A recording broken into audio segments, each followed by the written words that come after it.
ان الحمد لله نحمده ونستعينه ونستغفره ونعوذ بالله من شرور انفسنا ومن سيئات اعمالنا من يهده الله فلا مضل له ومن يضلله فلا هادي له واشهد ان لا اله الا الله وحده لا شريك له واشهد ان محمدا عبده ورسوله اما بعد فان خير الحديث كتاب الله وخير الهدي هدي محمد صلى الله عليه وسلم وشر الأمور محدثاتها وكل محدثة بدعة وكل بدعة ضلالة وكل ضلالة في النار. أعوذ بالله السميع العليم من الشيطان الرجيم من همزه ونفخه ونفثه. بسم الله الرحمن الرحيم. رب اشرح لي صدري ويسر لي أمري واحلل عقدة من لساني يفقهوا قولي. بسم الله الرحمن الرحيم.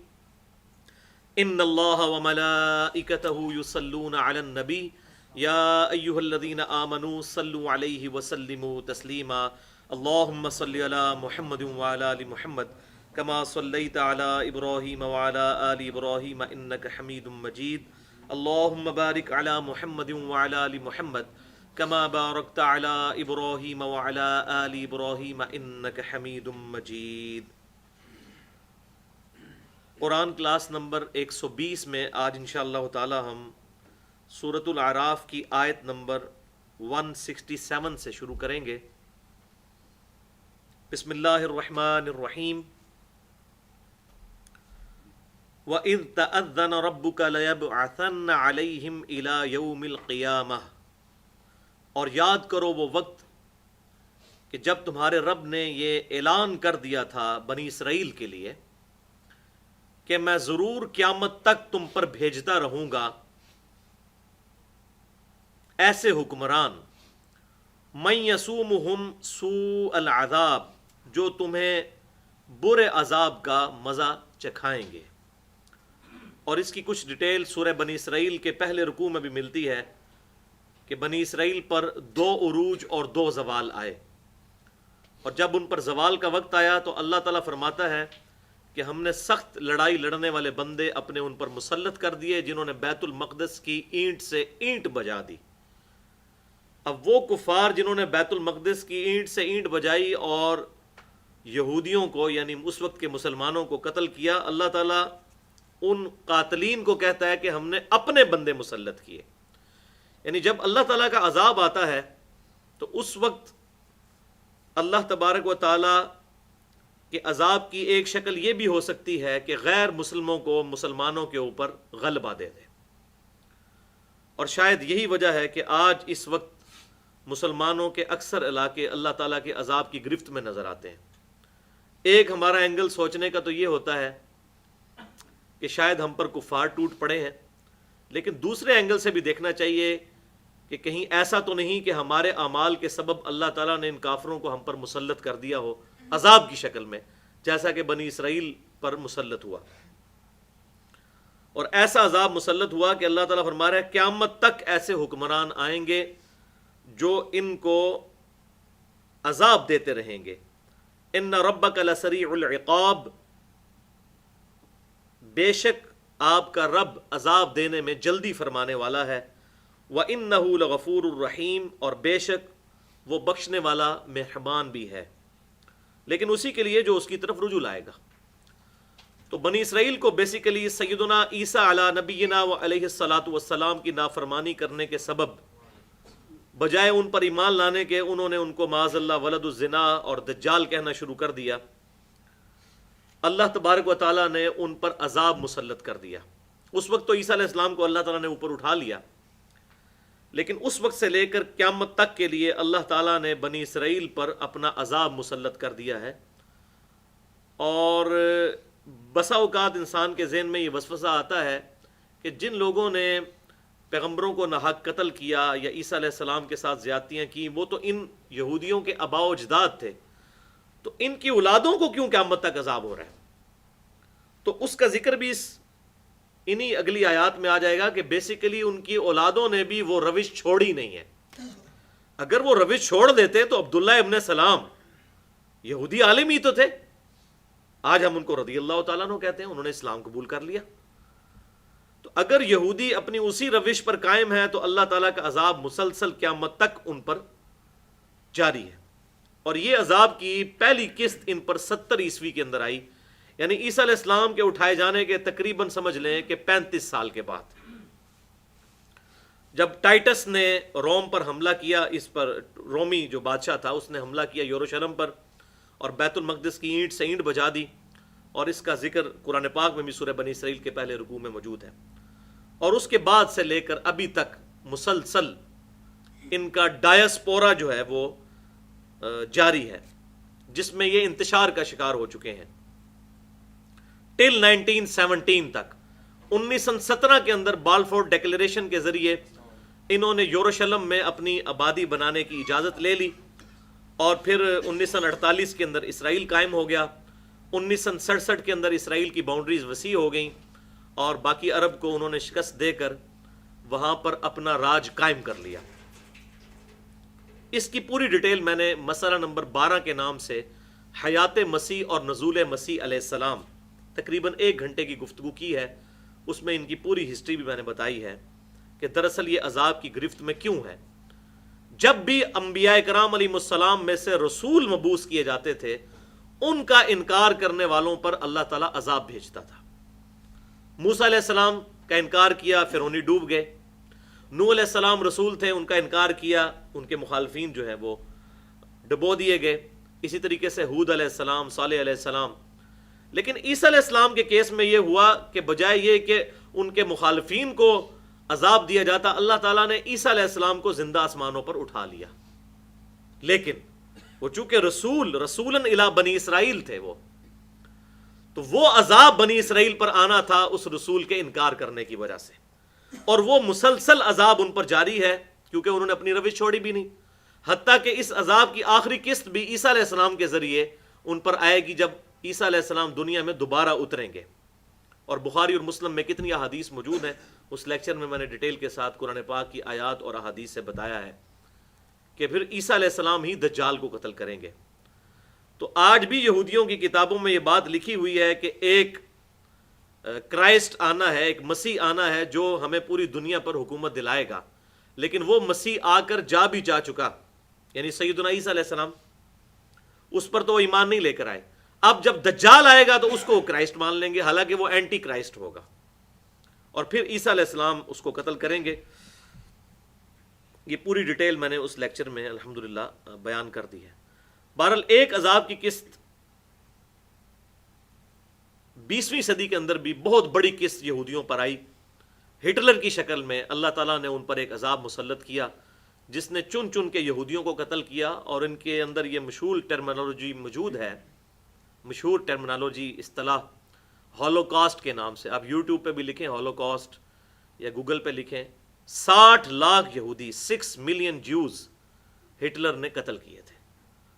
اور اس نے یہ اپنے ذہن میں یہ بات بنا لی تھی کہ ایکسس آف ایول دنیا کے اندر یہود ہیں، اور پھر اس نے بے درے ان کو قتل کرنا شروع کیا. بیسیکلی یہ وہی چیز ہے جس کی پریڈکشن قرآن پاک میں پہلے سے ہی موجود تھی. وَإِذْ تَأَذَّنَ رَبُّكَ لَيَبْعَثَنَّ عَلَيْهِمْ إِلَى يَوْمِ الْقِيَامَةِ، قیامت تک عذاب آتا رہے گا. 60 لاکھ یہودی اس نے قتل کیے. باقاعدہ فیکٹریاں بنائی جن کے اندر ان کو قتل کیا گیا. ظاہر ہے 60 لاکھ لاشوں کو مینج کرنا بڑا مشکل ہے. کئی چیمبرز بنائے گئے. پہلے چیمبر کے اندر ان کے کپڑے اتار لیے جاتے تھے، ان کپڑوں کو استعمال کرتے تھے. اگلے چیمبر میں ان کے عورتوں کے بال بھی اتار لیے جاتے تھے، پھر ان بالوں سے قالین بنا کے نازیوں نے اپنے دفتروں میں بچھائے، اور اس سے اگلے چیمبر میں لے جایا جاتا ان کو، اور ان کو گیس کے ذریعے بے ہوش کر دیا جاتا، اور پھر ایسی گیس ان پر چھوڑی جاتی کہ ان کا مکمل جسم جو ہے ڈیزالو ہو جاتا. بس دوسری طرف سے فیکٹری سے صرف ایک لیسدار مادہ جو ہے وہ نکلتا، اور اس مادے کو پھر وہ اپنے کھاد کے طور پہ بھی استعمال کرتے تھے. اس طریقے سے انہوں نے باقاعدہ فیکٹریاں بنائیں یہودیوں کو قتل کرنے کے لیے. اور ظاہر ہے بہت بڑا ظلم ہے انسانیت پہ، کسی پہ بھی ظلم ہوا ہے، لیکن اصل میں اللہ تعالیٰ کا عذاب ان نافرمانیوں کے سبب، والعیاذ باللہ تعالی. تو شاید آج مسلمانوں کی حالت جو ہو چکی ہے، اس میں ہمیں ہمارے لیے لمحہ فکریہ ہے کہ ہم اللہ تعالیٰ کی طرف متوجہ ہوں کہ کہیں اللہ تعالیٰ کا عذاب تو مسلمانوں پہ نہیں آیا. خصوصاً افغانستان کے بارے میں تو میں بسا اوقات پریشان ہو جاتا ہوں کہ آزمائش جو ہے وہ تو 2 4 سال 10 سال کے لیے ہوتی ہے، لیکن ان کی پوری 2 نسلیں جھونکی جا چکی ہیں اس آزمائش میں. تو لگتا ایسا ہی ہے کہ شاید یہ اللہ تعالیٰ کی طرف سے عذاب ہے. ہماری ہمدردیاں ان کے ساتھ ہیں اگر وہ اپنی اصلاح کرتے ہیں. چند ایک اگر ان میں نیک لوگ موجود ہیں تو ظاہر ہے کہ جب عذاب آتا ہے تو وہ بھی اس میں گرفت میں آ جاتے ہیں. اکثریت اگر غلط کاریوں میں ملوث ہے تو اللہ تعالیٰ کا عذاب آتا ہے، وَلِعَوْذُ بِاللَّهِ تعالی. بہرحال اس عذاب کی آخری قسط یہودیوں پر عیسیٰ علیہ السلام کے ذریعے آئے گی، اور بخاری اور مسلم کی متفق علیہ حدیث ہے کہ اگر کوئی یہودی کسی پتھر کے پیچھے بھی چھپا ہوگا تو وہ پتھر بھی بول پڑے گا کہ اے مسلم، میرے پیچھے یہودی ہے، اسے قتل کر دو. تو وہ اس کو قتل کر دے گا مسلمان. یہ الفاظ ہیں اے مسلم. اور اسی حدیث سے میں یہ بھی رزلٹ نکالتا ہوں کہ وہ یہ نہیں کہے گا اے بریلوی، اے دیوبندی، اے اہل حدیث، اے شیعہ. اے مسلم، اے مسلم، یہ الفاظ ہیں بخاری اور مسلم میں. اے مسلم، میرے پیچھے یہودی چھپا ہوا ہے، اسے قتل کر دو. تو ظاہر ہے کہ وہ اس وقت الحمدللہ جس طرح فضا چل نکلی ہے کہ لوگ فرقہ واریت کو 3 طلاقیں دے کر اور 4 تکبیریں پڑھ پڑھ کر دفنا رہے ہیں، تو یہ انشاءاللہ تعالی فضا بن جائے گی کہ واقعی دجال کے خلاف لڑنے والے وہی لوگ ہوں گے جو اپنے آپ کو مسلم کہیں گے. اس میں الفاظ موجود ہیں اے مسلم، میرے پیچھے یہودی چھپا ہے، اسے قتل کر دو. صحیح بخاری اور صحیح مسلم دونوں میں یہ حدیث موجود ہے. تو جس کو یہ شوق ہے کہ وہ عیسیٰ علیہ السلام کا ساتھ دے یا امام مہدی کا ساتھ دے تو اسے پھر اپنے آپ کو مسلم کہلوانے پر، مسلمان کہلوانے پر فخر محسوس کرنا چاہیے. لیکن اسی حدیث بخاری اور مسلم میں آتا ہے کہ ایک درخت ایسا ہے جو یہودیوں کا درخت ہے، وہ ان کو پناہ دے گا، اس کا نام ہے غرقد، غین را قاف دال. وہ درخت ان کو پناہ دے گا. اور آج اسرائیل میں اس درخت کی کاشت کثرت کے ساتھ کی جا رہی ہے. حتیٰ کہ صحیح مسلم میں ایک حدیث آتی ہے کہ جب دجال، اصل میں ہوگا یہ کہ امام مہدی جب یہ ساری ریولیوشن لے کر چلیں گے تو جب دجال آئے گا تو امام مہدی سے وہ زیادہ طاقتور ہوگا، وہ ان کے قابو نہیں آئے گا. تو امام مہدی مسلمانوں کو لے کر الگ ہو جائیں گے. بعد میں اللہ تعالیٰ عیسیٰ علیہ السلام کو جامع دمشق کے مینار پر 2 زرد چادروں میں اتاریں گے 2 فرشتوں کے ذریعے، اور پھر وہ امام مہدی کے ساتھ مل کر جو ہے وہ دجال کو قتل کریں گے. تو صحیح مسلم میں ملتا ہے کہ امام جو سیدنا عیسیٰ علیہ السلام ہے وہ مقام لد پر جا کر دجال کو قتل کریں گے. مقام لد پر، یہ لد آج بھی ان کا شہر موجود ہے، اور 60s کے اندر اسرائیل نے انٹرنیشنل ایئرپورٹ لد کے اندر بنایا. ایک گاؤں ہے، شہر بھی نہیں، گاؤں، ایک قصبہ. اور اس وقت لوگوں کو سمجھ نہیں آ رہی تھی کہ اس گاؤں اور قصبے کو کیوں چوز کیا ان لوگوں نے ایئرپورٹ بنانے کے لیے. لیکن اگر وہ صحیح مسلم کی حدیث کے ساتھ اس کو میچ کیا جائے کہ مقام لد پر عیسیٰ علیہ السلام دجال کو پکڑ کر قتل کر دیں گے، تو عین پاسبلٹی ہے کہ وہ شاید لد مقام سے اپنے چارٹرڈ طیارے میں فرار ہونے کی کوشش کر رہا ہوگا تو ایئرپورٹ پہ ہی سیدنا عیسیٰ علیہ السلام اسے دبوچ لیں. عین ممکن ہے، واللہ عالم. تو بہرحال یہ ساری ہسٹری میں نے اس حوالے سے بتا دی کہ قیامت تک اللہ تعالیٰ کی طرف سے یہودیوں پر عذاب آتا رہے گا مختلف شکلوں میں، اور آخری اس کی قسط سیدنا عیسیٰ علیہ السلام کے ذریعے. وَقَطَّعْنَاهُمْ فِي الْأَرْضِ أُمَمًا، اور ہم نے ان کو بانٹ دیا ٹکڑوں کی شکل میں زمین میں کئی گروہوں کے اندر یہودیوں کو. پوری دنیا کے اندر یہ پھیل گئے. جب ڈائسپورا ان کا شروع ہوا انتشار 70 عیسوی کے بعد، اور اس پہ ایک ہالی ووڈ نے فلم بھی بنائی ہے the last tribe of Israel کے نام سے. ایک وہ کہتے ہیں کہ ہمارا قبیلہ بیچ میں سے 12 میں سے گم گیا تھا، تو اس پہ پوری تحقیق کر کے ایک ڈاکومنٹری بنی ہے. اور ان کا ماننا یہ ہے کہ یہ جو ہندو یہاں پر آ کر آباد ہوئے ہیں یہ شاید ان کا ایک گم شدہ قبیلہ ہے. اور اینالوجی بھی بنتی ہے کیونکہ ہندوؤں کے اندر بھی گائے کی بڑی اہمیت ہے، اور بنی اسرائیل کے اندر بھی بچھڑے کی محبت ان کو پلا دی گئی تھی. ہم پہلے سن چکے، سورہ طٰہٰ کے اندر تو پوری ڈیٹیل آتی ہے. اور انہوں نے بھی زرد رنگ کا بچھڑا بنایا تھا، اور یہ بھی زرد رنگ کو بڑا متبرک سمجھتے ہیں. ہندو بھی زرد رنگ کی چادریں بھی پہنتے ہیں. اسی طریقے سے سیدنا موسیٰ علیہ السلام نے اس بچھڑے کو جلا دیا تھا. یہ بھی اسی پر شاید قیاس کرتے ہوئے اسی کی بگڑی ہوئی شکل ہے کہ اپنے مردوں کو جلاتے ہیں، واللہ عالم. بل یہ اسیسمنٹ ہی ہو سکتی ہے تو یہ قیامت تک کے لیے ان کا یہ ڈائسپورا جو ہے وہ جاری ہے. یہ آج ہم جو اس وقت اسرائیل کی صورتحال دیکھ رہے ہیں یہ 1917 کے بعد، بلکہ آپ سمجھ لیں 1948 کے بعد ہوئی ہے. یہ 50-60 سالوں میں. اس سے پہلے یہودی بڑی مشکل زندگی پوری دنیا کے اندر گزار رہے تھے، کیونکہ اللہ تعالیٰ نے قیامت تک کے لیے ہم پڑھ چکے کہ عذاب ان پر مسلط کر دیا تھا. ابھی بھی وہ سکون کی حالت میں نہیں ہے، اگرچہ ان کی اپنی حکومت قائم ہو گئی ہے، لیکن کبھی ان کو عراق سے ڈر لگا رہتا ہے، کبھی ایران سے. عراق کا تو انہوں نے کباڑہ کروا دیا امریکہ کے ذریعے، اب ایران سے ڈر لگتا ہے. اور ان کی کوشش یہی ہے کہ کوئی بھی مسلم ملک جو ان کے خلاف آواز اٹھائے تو اس کو کسی طریقے سے دبوچ لیا جائے. منہم الصالحون ومنہم دون ذالک، ان میں سے اچھے لوگ بھی ہیں اور اس کے علاوہ دوسرے لوگ بھی ہیں، اچھے برے لوگ، ہر طرح کے لوگ مکس ہیں. وَبَلَوْنَاهُمْ بِالْحَسَنَاتِ وَالسَّيِّئَاتِ لَعَلَّهُمْ يَرْجِعُونَ، اور ہم نے آزمایا انہیں نعمتوں کے ذریعے بھی اور تکالیف کے ذریعے تاکہ وہ ہماری طرف لوٹ آئیں. یہ وہی اللہ تعالیٰ کا جو ڈیوائن رول ہے کہ اللہ تعالیٰ دنیا کی زندگی میں تھوڑی بہت تکالیف بھیج کے انسان کو متوجہ کرواتا ہے اپنی طرف.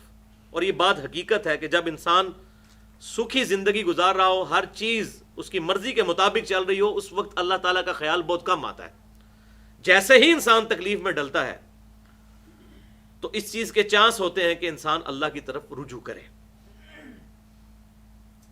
اب وہ بات آ رہی ہے جو میں کہہ رہا تھا کہ اکثر یہ ذہن میں سوال پیدا ہوتا ہے کہ ان یہودیوں نے پیغمبروں کے ساتھ زیادتی کی اور عیسیٰ علیہ السلام کا انکار کیا، تو ان کی اولاد کا کیا قصور تھا؟ قصور یہ ہے کہ ان کی اولاد بھی اسی ٹریک پہ چل رہی ہے. یہی بات آگے آ رہی ہے. فَخَلَفَ مِن بَعْدِهِمْ خَلْف، پھر جانشین بنے ان کے بعد وہ ناخلف لوگ، وارث الکتاب، جو وارث ہوئے کتاب کے، یأخذون عرض هذا الادنی، اور ان کی حالت یہ ہے کہ وہ اس دنیا کے مال کے پیچھے پڑے ہوئے ہیں، جو عارضی مال ہے اس کے پیچھے پڑ گئے. وَيَقُولُونَ، اور کہتے ہیں، سَيُغْفَرُ لَنَا، کہ ضرور ہمیں بخش دیا جائے گا، ہماری نسبت ابراہیمی ہے، کیا ہوا، ہماری نسبت ہمارے کام آ جائے گی. اور اس کا ذکر سورۃ البقرہ میں تو ڈیٹیل کے ساتھ آتا ہے. وہ کہتے ہیں کہ اگر ہمیں دوزخ میں بھیجا بھی گیا تو چند دنوں کے لیے بھیجا جائے گا، پھر اللہ تعالیٰ ہمیں نکال لے گا. اور معذرت کے ساتھ مسلمانوں کی بھی اس وقت وہی حالت ہو چکی ہے. یہی وجہ ہے کہ سورۃ البقرہ قرآن کے شروع میں ہے، جس میں تقریباً 9 رکوع سابقہ امت مسلمہ یعنی بنی اسرائیل ان کی خرابیوں کو پوائنٹ آؤٹ کیا گیا ہے. اور ہر خرابی کے بعد ایک یونیورسل ٹروتھ آتا ہے. 7 یونیورسل ٹروتھ میں نے اس میں بتائے تھے. اللہ تعالیٰ کے ڈیوائن رولز ہیں کہ جو کوئی قوم وہ حرکت کرے گی اس کے ساتھ اللہ تعالیٰ ویسا ہی برتاؤ کرے گا. ایک ان کا عقیدہ یہ تھا کہ ہم ابراہیمی ہیں، اور اگر ہمیں دوزخ میں بھیجا بھی گیا تو چند دنوں کے لیے لوگوں کی آنکھوں میں دھول جھونکنے کے لیے بھیجا جائے گا، پھر ہمیں نکال لیا جائے گا، پھر تو ہم نے جنت میں ہی جانا ہے. تو آج مسلمانوں کی بھی یہی حالت ہو چکی ہے، موجودہ امت مسلمہ کی بھی، کہ دوزخ ہی جی پھیرے ہی لگنا ہے، جی پھر تے کٹ لے جانا ہے، مسلمان ہے جانا ہی جانا ہے، جنت ہی تے الٹیمیٹلی جانا ہے. وَلِعَاذُ بِاللَّهِ تعالیٰ. یہ اتنا بڑا جملہ ہے کہ یہ کہنا آسان ہے، لیکن اس کی اگر ڈیپتھ پہ غور کیا جائے تو امپاسبل ہے. ہم میں سے کون شخص ہے جو موم بتی کے فلیم کے اوپر، اس کے شعلے کے اوپر 10 سیکنڈ کے لیے اپنا ہاتھ رکھ سکے؟ اتنی تو ہماری قوت برداشت نہیں. اور یہ بات کرنا کہ ایک پھیرا لگے گا، وہ پھیرے کی بھی اب آپ اصلیت سن لیجئے. صحیح مسلم میں انٹرنیشنل نمبرنگ کے مطابق 7088 نمبر حدیث ہے کہ آپ صلی اللہ علیہ وسلم فرماتے ہیں کہ قیامت والے دن جس نے دنیا میں اللہ کی نافرمانیوں کی عیاشی کی زندگی گزاری ہوگی، اللہ تعالیٰ فرشتوں سے کہے گا ذرا اسے ایک پھیرا دوزخ کا لگواؤ. یہ ایک ہی پھیرا کہتے ہیں نا، وہ پھیرا تو بڑا لمبا ہو سکتا ہے، اس کو تو جسٹ ایک لمحے کے لیے لے کے جایا جائے گا. جب اس کا پھیرا لگوایا جائے گا دوزخ کا، پھر اللہ تعالیٰ اس سے پوچھے گا ہاں بھائی تو نے دنیا میں کوئی سکھ پایا تھا؟ وہ کہے گا یا اللہ تیری عزت کی قسم میں نے تو کبھی زندگی میں سکھ پایا ہی نہیں. وہ اپنا ساری زندگی کا سکھ اس ایک پھیرے کی تکلیف کی وجہ سے بھول جائے گا. صحیح مسلم 7088. پھر وہ شخص جس نے دنیا میں حلال اور حرام کی تمیز کرتے ہوئے بڑی مفلسی کی زندگی، اللہ کی فرما برداری کی زندگی گزاری ہوگی بڑی تکلیف کے ساتھ، لیکن اس کی فرما برداری کی ہوگی، فرشتوں کو اللہ تعالیٰ فرمائے گا اس کو ذرا جنت کا ایک پھیرا لگواؤ، جنت کا ایک پھیرا اس کا لگے گا، پھر اللہ تعالیٰ پوچھے گا بھی تو نے دنیا میں کوئی تکلیف دیکھی؟ وہ کہے گا یا اللہ تیری عزت کی قسم میں نے کبھی کوئی تکلیف نہیں دیکھی۔ اور یہ دنیا میں بھی ہوتا ہے۔ ہمیں صحیح طرح یاد ہے جب ہم انجینئرنگ یونیورسٹی میں پڑھتے تھے، 2-3 مہینے کی پریپس ہوتی تھیں اور اس کے بعد راتوں کو بھی جا کے پڑھنا پڑتا تھا، لیکن جب رزلٹ آتا تھا، پوزیشن آتی تھی، تو ساری وہ تکلیفیں بھول جاتی تھیں۔ ابھی بھی یہ ہوتا ہے، انسان کو جب اپنی محنت کا پھل مل جاتا ہے تو انسان وہ ساری تکلیف بھول جاتا ہے۔ تو یہ جو کہتے ہیں نا ایک پھیرا لگے گا پھر تو یہ ہو جائے گا، یہ پھیرا کہنا بڑا آسان ہے، اور اگر معاذ اللہ استغفر اللہ برے اعمال کے سبب موت کے وقت ایمان ہی چھین لیا گیا تو پھر کیا بنے گا؟ پھر تو پھیرے سے بھی کام نہیں چلنا۔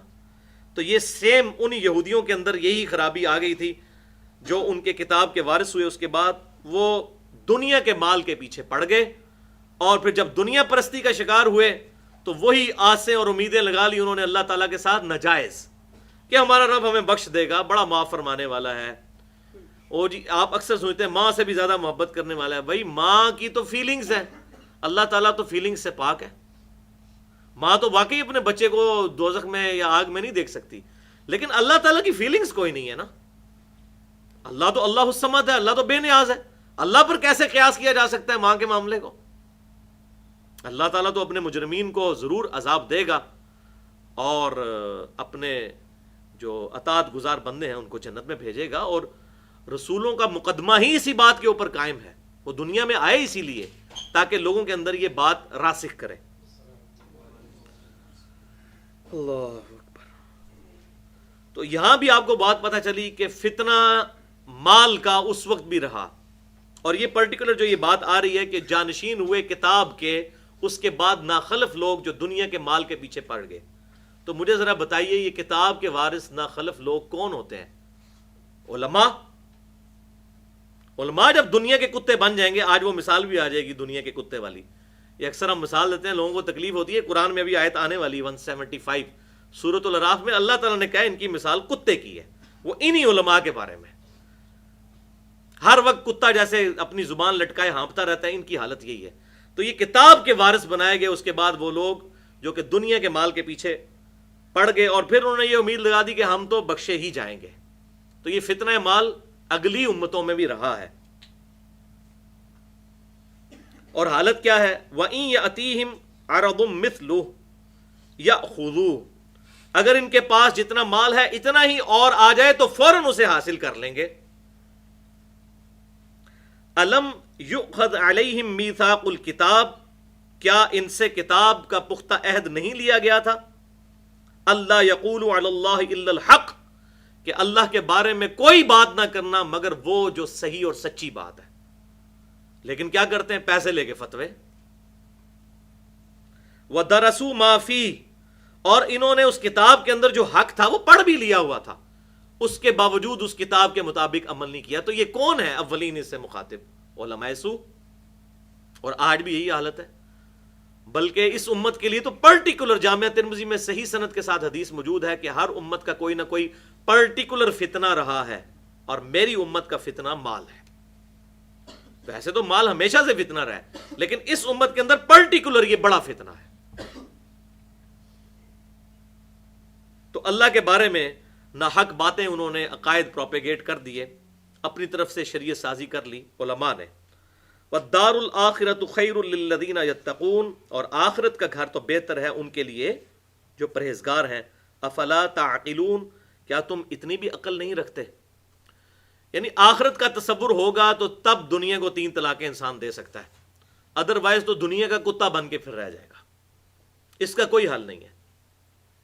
اور اسی لیے میں نے اس پہ الگ سے تقریباً 1.5 گھنٹے کی گفتگو کی ہے، مسئلہ نمبر 51 کے نام سے، رزق حرام، فتنہ مال، دنیا پرستی کا انجام اور اس کا علاج، جس میں میں نے پورے قرآن پاک سے کراس ریفرنسز لے کر یہ ثابت کیا ہے، اور آج پھر میں یہ چیلنج کرتا ہوں، پورے قرآن میں حرام خوری پہ جتنی آیات ہے وہ ہے ہی صرف علماء کے بارے میں، کہ یہ پیسے لے کے فتوے دیتے ہیں اپنی مرضی کے۔ اس کے اندر میں نے ڈیٹیل کے ساتھ آیات قرآن پاک سے پیش کی، اور پھر 17 احادیث، جن میں سے 16 احادیث صحیح بخاری اور صحیح مسلم سے تھی، اور ایک یہ حدیث جو میں نے بیان کر دی جامعہ ترمذی کی کہ میری امت کا فتنہ مال ہے. 17 حدیث پیش کی تھی. آج محل نہیں ورنہ میں ان کو ضرور بیان کرتا. بہرحال ایک آیت میں یہاں ضرور کوٹ کروں گا، سورۃ الاعلیٰ کی آیت جو تذکیر اور نصیحت والی صورت ہے. آپ صلی اللہ علیہ وسلم جمعے کی نماز کی رکعت میں بھی اسے تلاوت فرمایا کرتے تھے. اس کی کنکلوڈنگ آیت کیا ہے؟ بل تؤثرون الحیات الدنیا، تمہارا اصل مسئلہ یہ ہے کہ تم دنیا کی زندگی کو چاہتے ہو. والآخرۃ خیر وابقیٰ، جبکہ آخرت بہتر ہے اور باقی بھی رہنے والی ہے. خالی بہتر نہیں، باقی بھی رہنے والی. ان ھذا لفی الصحف الاولی، بس یہی ایک کانٹے کی بات تھی جو اگلے صحائف میں تھی. صحف ابراہیم و موسیٰ، چاہے وہ ابراہیم علیہ السلام کے گاسپلز ہوں یا موسیٰ علیہ السلام کے گاسپلز، ان کے صحیفے ہوں، ایک ہی کانٹے کی بات ہم نے ہر نبی کو کی تھی. جیسے عقیدہ توحید کے بارے میں آتا ہے نا، وَلَقَدْ بَعَثْنَا فِي كُلِّ أُمَّةٍ رَسُولًا أَنِ اعْبُدُوا اللَّهَ وَاجْتَنِبُوا الطَّاغُوتَ. تو توحید کے معاملے میں، عقیدے کے معاملے میں وہ توحید کی دعوت. باقی اعمال کے اعتبار سے توحید کے راستے میں سب سے بڑی رکاوٹ وہ دنیا پرستی ہے. یہ بڑے بڑے جو سردار تھے، انبیاء اکرام کی دعوت کیوں نہیں قبول کرتے تھے؟ ان کی سرداری کو ٹھیس پہنچتی تھی. ان کی سرداری تو گئی، پھر تو نبی کا حکم ماننا پڑے گا. تو اللہ تعالیٰ فرما رہا ہے چاہے ابراہیم علیہ السلام کے صحائف ہوں یا موسیٰ علیہ السلام کے صحائف، ایک ہی کانٹے کی بات بتائی گئی تھی. بل تؤثرون الحیات الدنیا، بلکہ تم دنیا کی زندگی کو چاہتے ہو. والآخرۃ خیر وابقیٰ، جبکہ آخرت بہتر ہے اور باقی بھی رہنے والی ہے. خالی بہتر نہیں، باقی بھی رہنے والی. اور یہ حقیقت بات ہے. دنیا کی مختصر زندگی کے لیے انسان تیاری کرتا ہے کہ میرا مستقبل سنور جائے، میرا بڑھاپا سنور جائے، جبکہ آخرت کی جو نہ ختم ہونے والی زندگی ہے، جو صحیح مسلم میں حدیث ہے، آپ صلی اللہ علیہ وسلم نے فرمایا کہ دنیا اور آخرت کی مثال اس طرح ہے جیسے کوئی شخص سمندر میں اپنی انگلی ڈبوئے. اس انگلی کے ساتھ جتنا پانی لگے گا وہ دنیا کی زندگی ہے، اور وہ سمندر آخرت کی زندگی. یہ بھی صرف سمجھانے کے لیے ہے، ورنہ آخرت تو انفینٹ ہے. اور ظاہر ہے کہ اس پانی کے ایک قطرے کے مقابلے پہ سمندر تو انفینٹ ہے. تو یہاں پھر آزمائش ہے. وہ صحیح مسلم میں یہ بھی حدیث موجود ہے. بلکہ یہ بار جتنے حوالے آئے صحیح مسلم کے، صحیح مسلم میں 2 چیپٹرز جو ہیں منافقین کی جو صفات ہیں، وہ والا چیپٹر آخری جلد کے اندر، اور دوسرا جنت کی نعمتوں کا بیان، یہ 2 چیپٹر ضرور پڑھنے چاہیے. یہ بھی صحیح مسلم میں حدیث ہے کہ دنیا کافر کے لیے جنت اور مومن کے لیے قید خانہ ہے. دنیا کی زندگی مومن کے لیے قید خانہ اور کافر کے لیے جنت ہے. یہ بھی صحیح مسلم کے اندر حدیث موجود ہے. اور واقعی ہے کہ یہاں پر قید خانے کی ہی زندگی گزارنی ہے مومن کو. اور وہ قید کیا ہے؟ اللہ تعالیٰ کی حدود کی پاسداری. یہ کرنا ہے، یہ نہیں کرنا، یہ حلال ہے، یہ حرام ہے. ہر موقع پر پھونک پھونک کر قدم رکھنا، بیسیکلی یہ چیز ہے. والذین یمسکون بالکتاب، اور جنہوں نے مضبوطی سے پکڑا کتاب کو، واقاموا الصلاۃ، اور قائم کیا نماز کو. انا لا نضیع اجر المصلحین، تو ایسے اصلاح کرنے والوں کا اجر ہم ضائع نہیں کریں گے. یعنی وہیں پر انہی یہود میں ایسے لوگ بھی تھے، سارے کے سارے ایسے نہیں تھے جن کا کردار ایسا ہو دنیا پرستی کا. اچھے لوگ بھی موجود تھے، اور ان میں سے جو اچھے لوگ ہیں جنہوں نے کتاب کو مضبوطی سے پکڑا. اب یہ دیکھ لیں، پکڑنا کتاب کو، یہ بھائی کتاب کو پکڑے بغیر گزارا نہیں ہے. اور نماز کو قائم رکھا. 2 بنیادی باتیں کر دی. کتاب کو پکڑیں گے تو ظاہر عقائد اور نظریات کی اصلاح ہوگی، اور نماز جو ہے وہ اللہ تعالیٰ کی یاد کو قائم رکھنے کے لیے سب سے بڑی چیز ہے ہی نماز. وَأَقِمِ الصَّلَاةَ لِذِكْرِي، میری یاد کے لیے نماز کو قائم رکھو.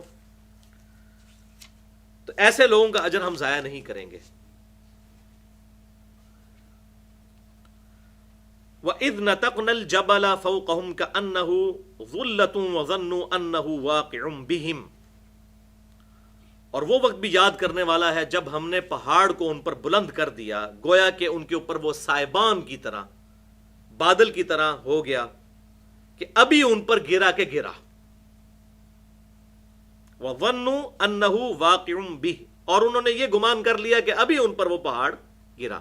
یہ اللہ تعالیٰ کی طرف سے ایک معجزہ ہوا تھا بنی اسرائیل کے لیے کہ اللہ تعالیٰ نے کوہ طور جو پہاڑ تھا اس کو ہوا میں بلند کر دیا اور بالکل ان کے اوپر آ گیا.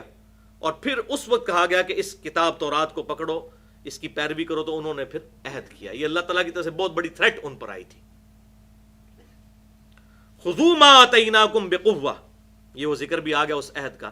پھر ہم نے ان سے کہا کہ پکڑ لو جو ہم نے تمہیں دی ہے، یعنی تورات، مضبوطی کے ساتھ. وَاذْكُرُوا مَا فِيهِ لَعَلَّكُمْ تَتَّقُونَ، اور اس نصیحت کو یاد رکھو جو اس کتاب کے اندر موجود ہے تاکہ تم پرہیزگار بن سکو، تاکہ تم بچ سکو قیامت کے دن اللہ تعالیٰ کے عذاب سے. تو یہ آیات ان کو سٹوری کے طور پہ ہم نہ پڑھیں، بلکہ یہ سمجھ لیں کہ یہ بھی ہماری طرح کی ایک لاڈلی امت تھی جس میں اللہ تعالیٰ نے ہزاروں انبیاء کرام علیہ السلام کو مبعوث کیا اور کئی صحیفے نازل فرمائے. 3 بڑی کتابیں تو ہمیں پتہ ہیں، تورات، زبور اور انجیل. اتنی لاڈلی امت 2000 سال تک اللہ تعالیٰ کی دنیا میں لاڈلی ترین امت رہی. لیکن جب انہوں نے انبیاء کرام علیہ السلام کا راستہ چھوڑا تو اب ان کی حالت آپ کے سامنے ہے، اور ابھی آخرت کا عذاب باقی ہے. اب اگلے رکوع میں ایک اور اہم ترین ٹاپک قرآن پاک میں آ رہا ہے جو اس کے علاوہ کہیں پر ایڈریس اس طریقے سے نہیں ہوا.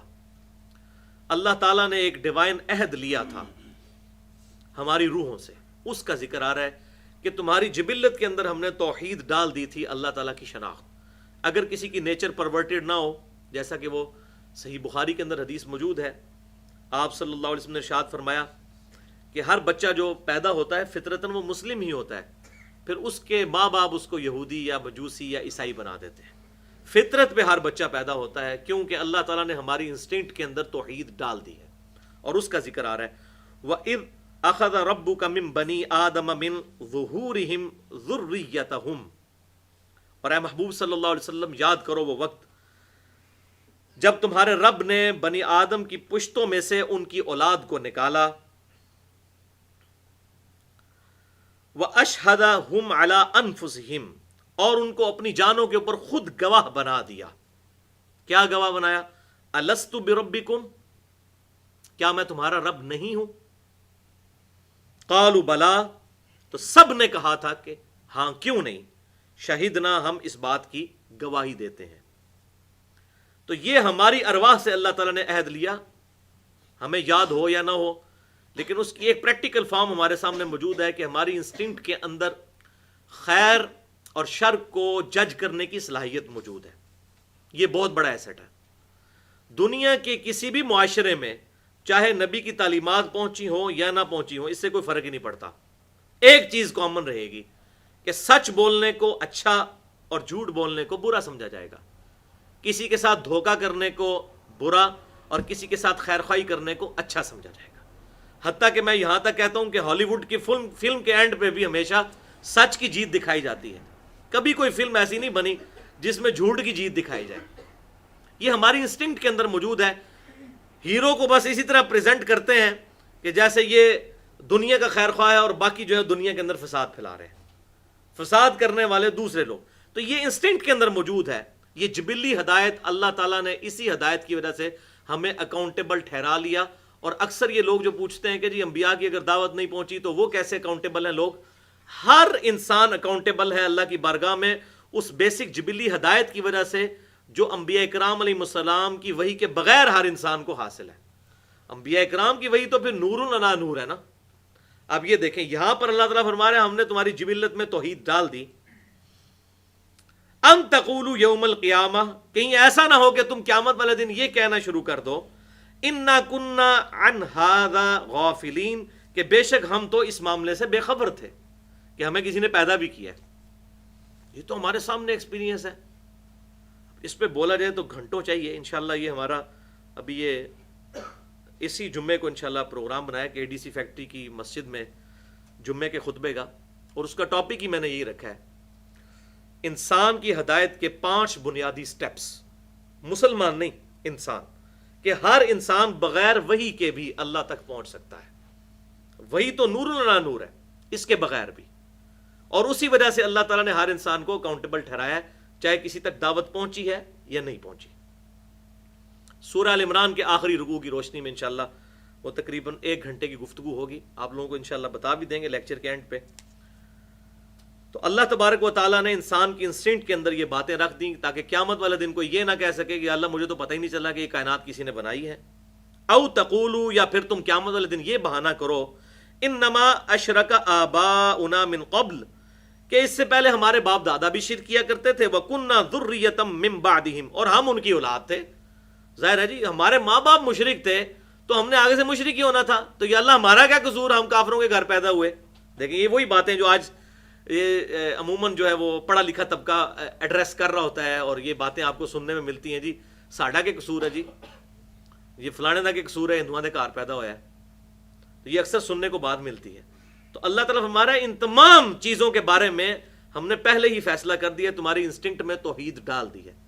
میرا خیال نہیں کہ دنیا کے اندر جس کو عقل ہے بس عقل والے ہی اکاؤنٹیبل ہے، جس کو عقل نہیں ہے وہ پاگل ہے، اس سے تو ویسے شریعت نے قلم اٹھایا ہوا ہے.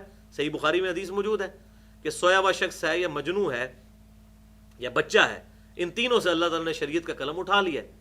لیکن جس کا انٹلیکٹ کام کرتا ہے، جس نے اپنی زندگی میں اتنی آبزرویشنز دیکھی ہیں اس کائنات کے اندر اللہ تعالیٰ کی اتنی نشانیاں، تو اس کے بعد تو ہر شخص اس رزلٹ تک تو ضرور پہنچتا ہے کہ یہ چیزیں بنانے سے بنی ہیں.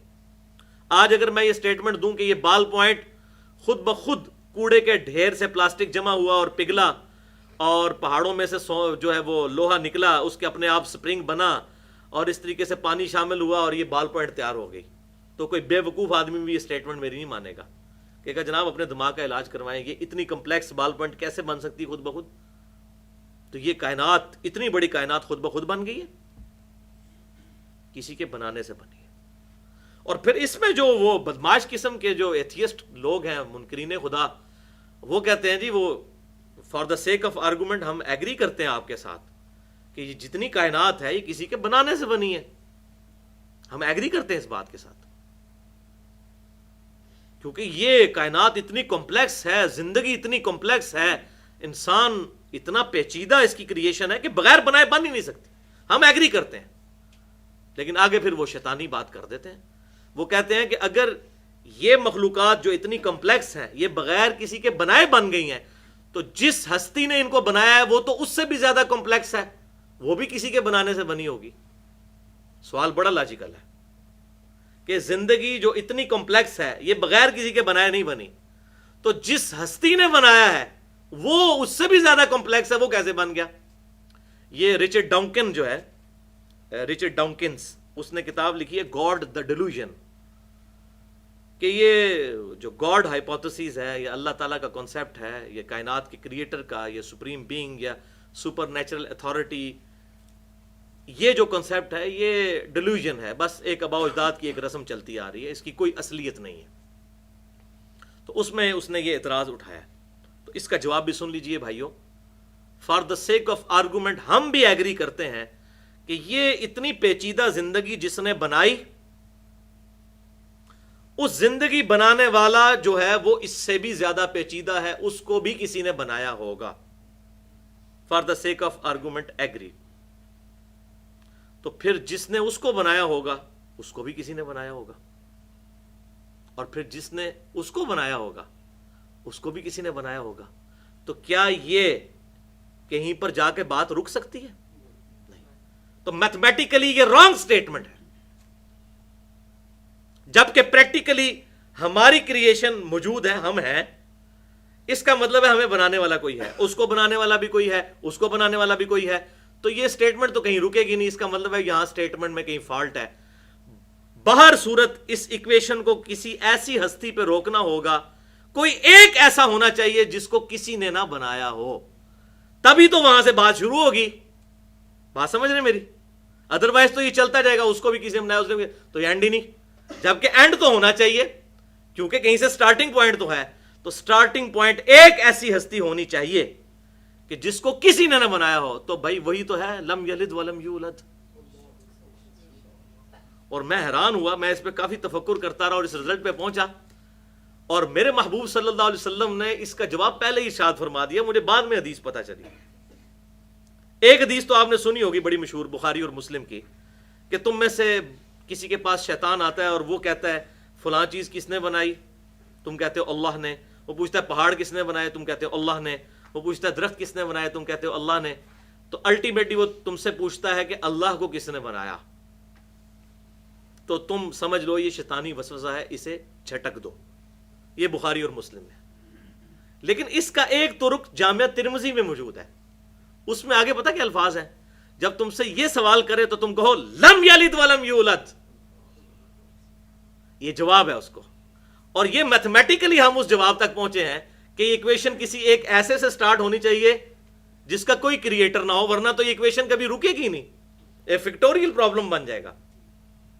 تو وہی بات دوسری فارم میں ہے، لم یلد ولم یولد، ایسی ہستی نے کہ جو کسی سے جنی نہیں ہے. اللہ اکبر کبیرہ والحمد للہ کثیرہ وسبحان اللہ بکرۃ واصیلا. تو یہ نہ ہو قیامت والے دن تم کہو او تقولوا انما اشرک آباؤنا، کہ ہمارے آباء و اجداد جو ہیں وہ شرک کرتے تھے، من قبل، اس سے پہلے، وکننا ذریۃ من بعدہم، ہم ان کی اولاد ہی تھے، ہم نے بھی مشرکی بننا تھا، ہمارا کیا قصور. افتہلکنا بما فعل المبتلون، تو اے اللہ کیا تو ہمیں ہلاک کرتا ہے ان باطل پرستوں کے شرک کی وجہ سے، یعنی ہمارے ماں باپ کی وجہ سے ہمیں بھی دوزخ میں جھونکے گا. تو اللہ تعالیٰ ہمارے ہی قیامت الدن سارے بہانے لوگ کر رہے ہوں گے.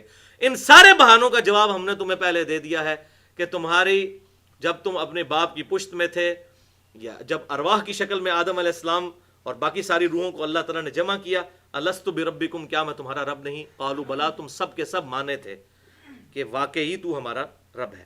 وَكَذَلِكَ نُفَصِّلُ الْآيَاتِ، اور اس طریقے سے ہم اپنی آیات کھول کر بیان کرتے ہیں، وَلَعَلَّهُمْ يَرْجِعُونَ، تاکہ وہ غور و تفکر کرنے کے بعد پلٹ آئیں. اب آ رہی ہے جناب وہ سخت ترین آیت، سورۃ الاعراف آیت نمبر 175، جس میں اللہ تبارک و تعالیٰ نے ایک دنیا پرست عالم کا ذکر کیا ہے. اور یہ کوئی مثال نہیں ہے، یہ ایگزیکٹ ایک پرسنالٹی ہے، جو کہ لفظی آپ دیکھیں کہ وَاتْلُ عَلَيْهِمْ نَبَأَ الَّذِي آتَيْنَاهُ، ان پر پڑھ کے سنائیے ان کو اس شخص کی خبر. تو یہ خبر ہے، تو خبر کسی ریالٹی کی ہوتی ہے، یہ مثال نہیں بیان ہو رہی. اسی آیت کے کانٹیکسٹ میں سورۃ الاعراف آیت نمبر 175 کے کانٹیکسٹ میں المستدرک للحاکم میں صحیح سند کے ساتھ کتاب التفسیر چیپٹر میں حدیث موجود ہے کہ یہ عالم جو تھا اس کا نام تھا بلعام بن بعورہ.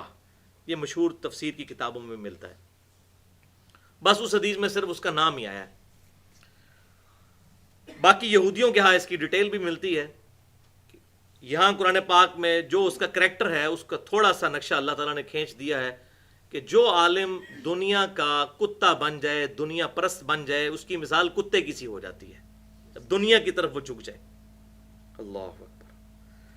وَاتْلُ عَلَيْهِمْ نَبَأَ الَّذِي آتَيْنَاهُ آيَاتِنَا، ان کو پڑھ کر سنائیے اس شخص کا حال جسے ہم نے اپنی خاص آیات عطا فرمائی تھی. کوئی صاحب کرامت تھا یا ایسا اللہ تعالیٰ نے اس پر کرم فرمایا تھا، صاحب علم تھا کہ اللہ تعالیٰ نے اس کو نوازا تھا. لیکن کیا ہوا؟ فَانْسَلَخَ مِنْهَا، تو وہ خود اس میں سے نکل گیا. ہدایت کا راستہ جس کو کہتے ہیں نا، وہ رسی توڑوا کر بھاگ جانا، وہ خود بھاگا. جب بھاگا تو کیا ہوا؟ فَأَتْبَعَهُ الشَّيْطَانُ، تو شیطان اس کے پیچھے لگ گیا. فَكَانَ مِنَ الْغَاوِينَ، اور وہ گمراہوں میں ہو گیا. وَلِعَاذُ بِاللَّهِ تَعَالَى. اب یہ بڑی غور طرف بات ہے کہ انسان پہلے خود گمراہی کو خریدتا ہے، پھر شیطان اس کے پیچھے لگتا ہے. ہمیں یہ بتایا جاتا ہے کہ جی وہ شیطان نے یہ کام کروا دیا. شیطان صرف دعوت دیتا ہے، کرتا انسان خود ہے. انٹلیکچولی دعوت دیتا ہے. ٹینجیبل فارم میں کبھی شیطان کسی کو آ کر برائی کی طرف نہیں لگا سکتا. ہمارے آباء و اجداد میں کبھی کوئی واقعہ رپورٹ نہیں ہوا کہ کبھی کوئی شخص گھر سے نیت کر کے مسجد کی طرف چلا ہو اور شیطان انسانی شکل میں سامنے آ کے کھڑا ہو جائے کہ میں تمہیں آج مسجد ہی نہیں وڑن دینا، آج میں نے تمہیں مسجد میں نہیں جانے دینا. کبھی ایسا نہیں ہوگا، نیور. اور کبھی ایسا بھی نہیں ہوگا کہ اذان ہو تو خود بخود آپ کے پاؤں مسجد کی طرف چلنا شروع کر دیں. آپ نے اپنے ارادے سے جانا ہے. اِنَّا هَدَيْنَاهُ السَّبِيلَ إِمَّا شَاكِرًا وَإِمَّا كَفُورًا، ہم نے ہدایت کا راستہ بھی واضح کر دیا، گمراہی کا بھی. اب مرضی چاہے اسے مانو چاہے نہ مانو، یہ من چلے کا سودا ہے، جو لے گا وہ لے لے. تو اس میں الفاظ دیکھیں، اللہ تعالیٰ فرما رہا ہے ہم نے اس کو علم عطا فرمایا تھا، اپنی نشانیاں عطا فرمائی تھی، علم موجود تھا، سب کچھ تھا، لیکن فَانْسَلَخَ مِنْهَا، وہ اس میں سے نکل گیا. فَأَتْبَعَهُ الشَّيْطَانُ، تو شیطان پھر اس کے پیچھے لگ گیا. فَكَانَ مِنَ الْغَاوِينَ، اور وہ گمراہوں میں ہو گیا. جو پنجابی بھی کیا جاتا ہے نا کہ برے نو دے گھر تک پہنچانا، تو شیطان پھر اس کو اس کے گھر تک پہنچا کے آیا۔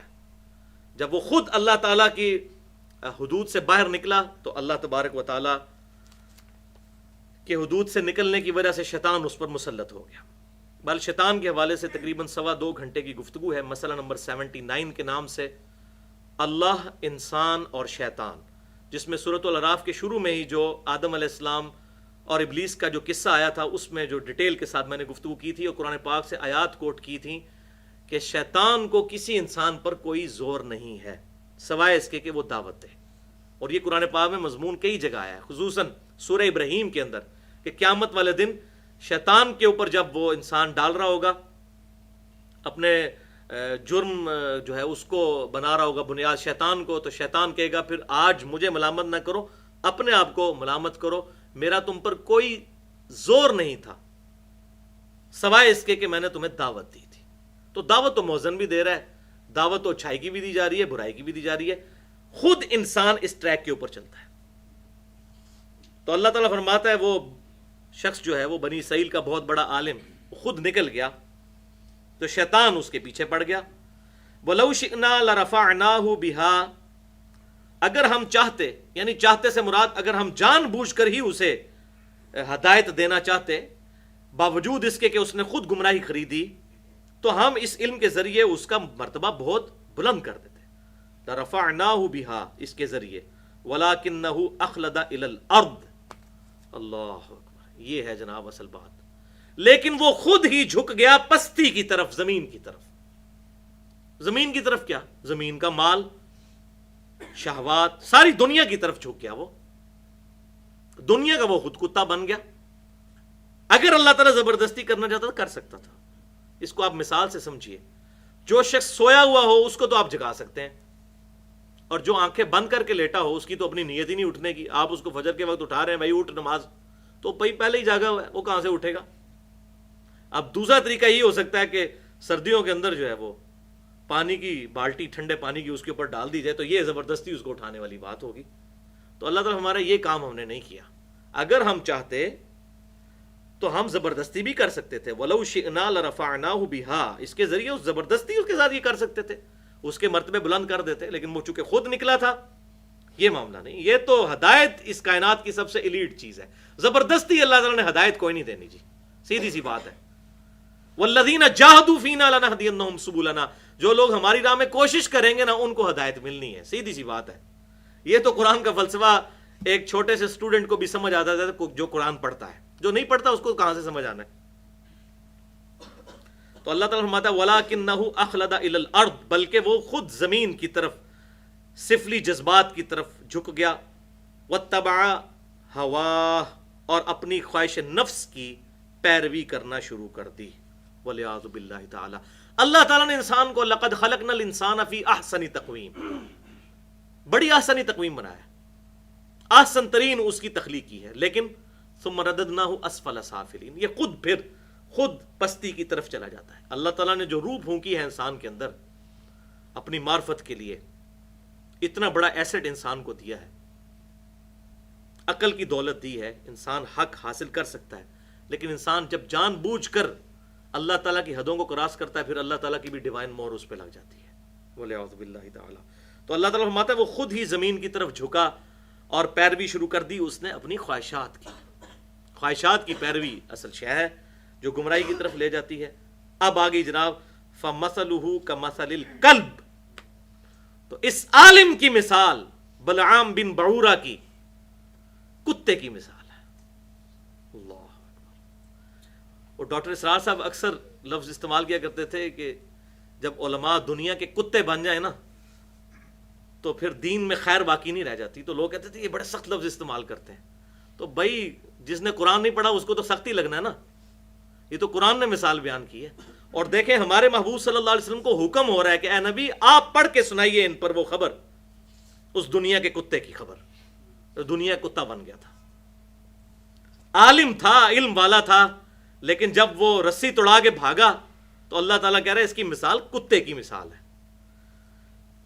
فَمَثَلُهُ كَمَثَلِ الْكَلْبِ اس کی مثال کتے کی مثال ہے، ان تحمل علیہ اگر تو اس کی طرف جو ہے وہ حملہ کرے یا اس کے اوپر جھپٹے، یلحظ، تب بھی یہ ہامتا رہتا ہے، اس کی طرف متوجہ ہو تب بھی یہ ہامتا رہتا ہے، او تترک یلحظ، یا تو اسے اپنی حالت پہ چھوڑ دے تب بھی یہ ہامتا رہے گا۔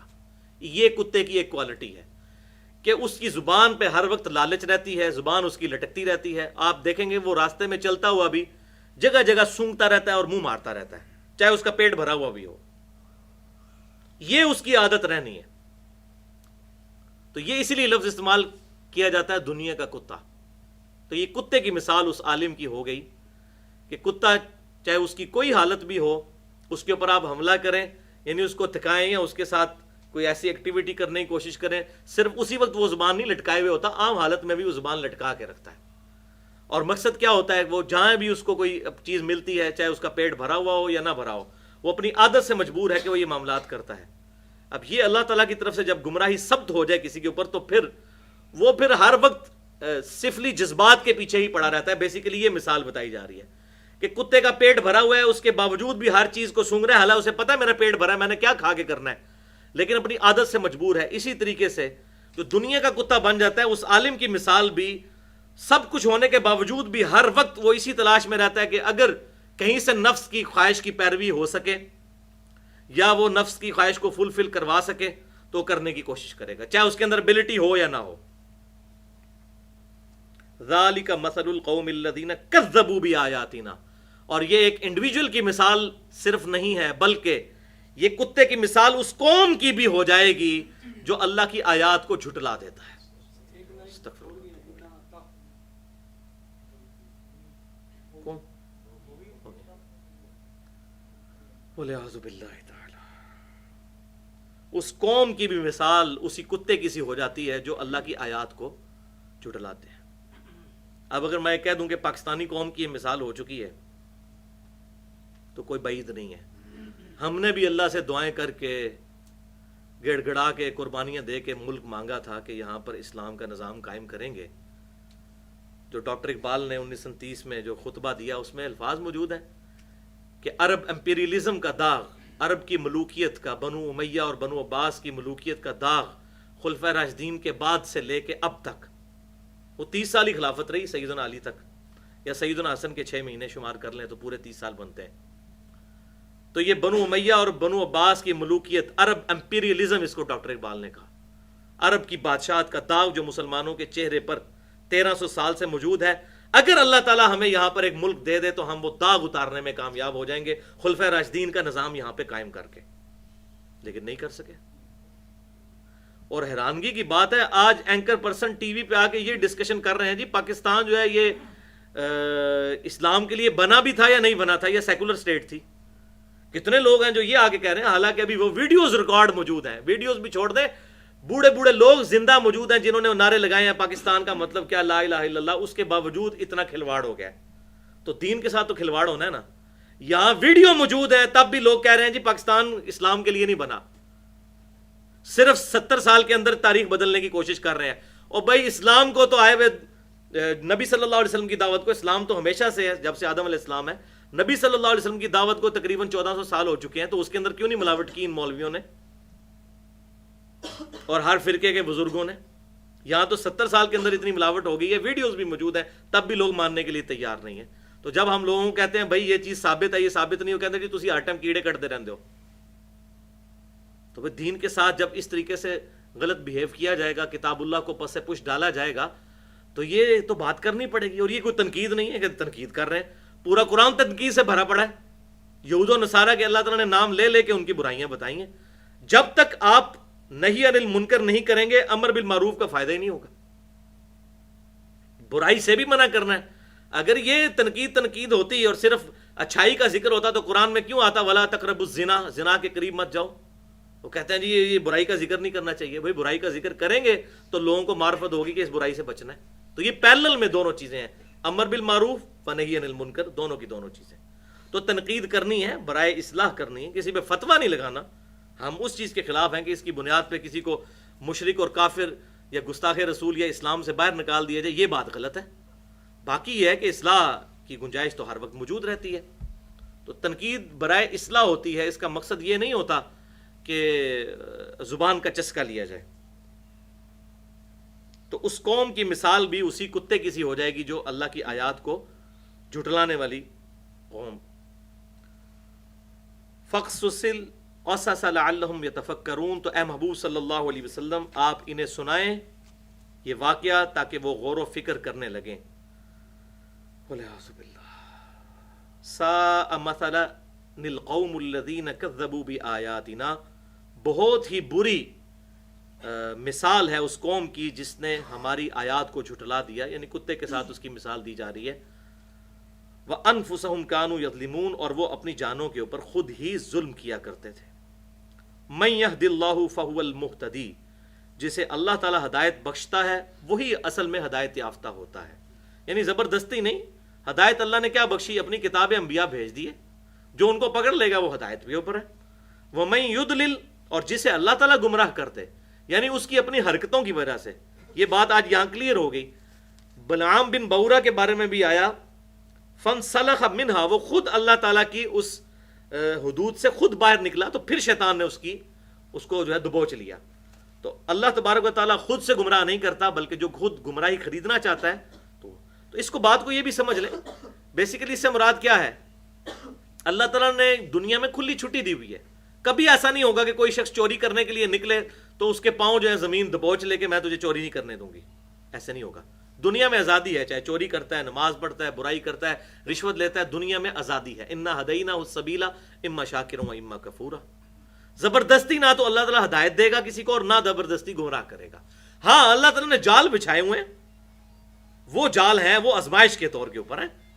جو صحیح مسلم میں حدیث ہے کہ آپ صلی اللہ علیہ وسلم نے ارشاد فرمایا کہ اللہ تبارک و تعالیٰ نے جنت کو جو ہے وہ ناگوار چیزوں سے ڈھانپ دیا ہے اور دوزخ کو شہوات سے ڈھانپ دیا ہے. کڑگا لگے ہوا ہے.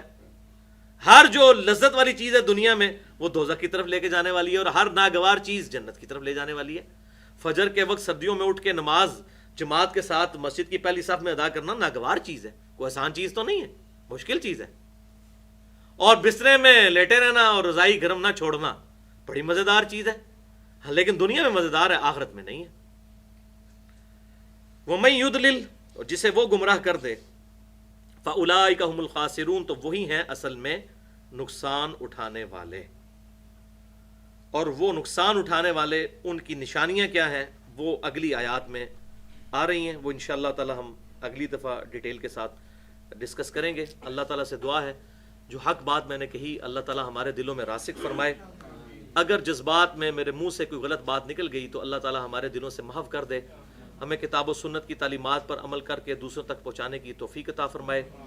سبحانک اللہم و بحمدک، اشہد ان لا الہ الا انت، استغفرک و اتوب الیک، وما علینا الا البلاغ المبین.